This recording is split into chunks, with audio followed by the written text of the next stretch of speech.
Hello, as we get going on our videos, I wanted to share recipes with you that I make all of the time. These are our family favorites, and granola is something that I make once a week because I fill up this jar and then throughout the week we grab it for breakfast or snacks, and so it's something that I do. I almost don't need a recipe for it, but I wanted to share my process with you so that you could do this on your own.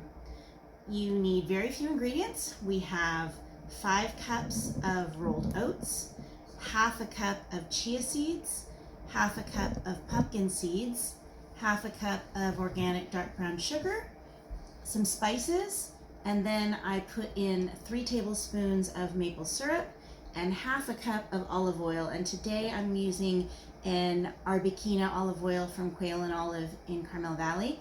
Any olive oil that you use, you just want to make sure that it's sort of light in flavor so it doesn't overpower your granola. So I'm going to mix this all together and put it in the oven for 30 minutes and then pull it out. And once it cools, then I add in some other things that don't need to be baked. And today, this week, I have half a cup of dried dates, half a cup of dried coconut, and half a cup of chocolate chips. I don't always do that, but it's a special treat. Other things you can throw in there: dried apricots, chopped dried persimmon, any dried fruits that you like. So it's very flexible. And again, I do this every week with whatever I happen to have. So we're going to get started. Again, it's 5 cups of rolled oats, half a cup of chia seeds, half a cup of pumpkin seeds. You can use whatever nuts or seeds you want. This is just brown sugar and the spices.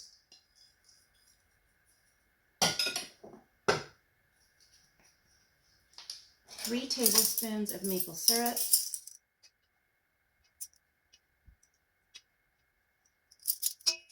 and half a cup of olive oil. So I pre-measured the olive oil, and the other thing I did ahead of time was I preheated the oven to 350 degrees. Then you just have everything in one bowl.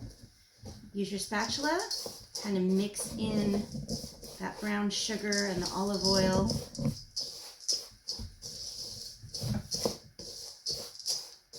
You just want to get everything, lightly coated with that sugar and olive oil. Break up any clumps of that brown sugar that you might have.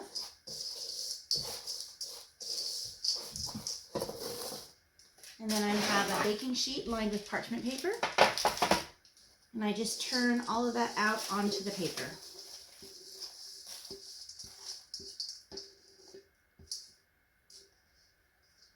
And sort of smooth it out, press it out to the edge of the baking sheet as evenly as possible.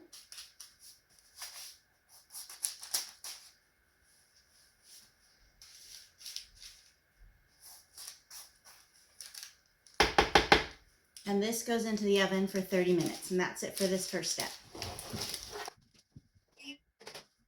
Okay, at this point, the granola has been in the oven. Again, it's 350 degrees. It's been in there for 30 minutes, so I'm just going to pull it out.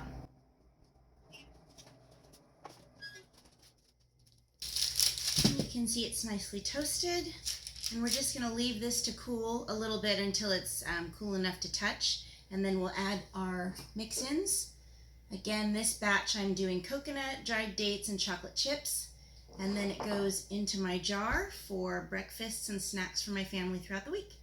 And this is the last step of my easy homemade granola. It's just putting together the toasted oats with your mix-ins and putting it in the jar for the rest of the week. So I'm just going to lift this up with the parchment paper. Turn my bowl in.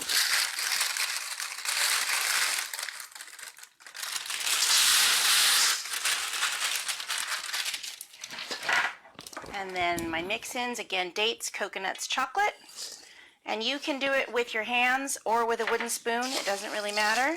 You're just going to incorporate all that stuff together. You can kind of break up the bigger chunks of the granola if you want, but leave some for texture. And that is it.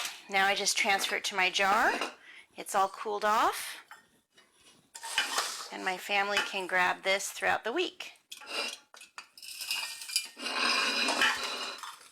for quick breakfasts and easy snacks.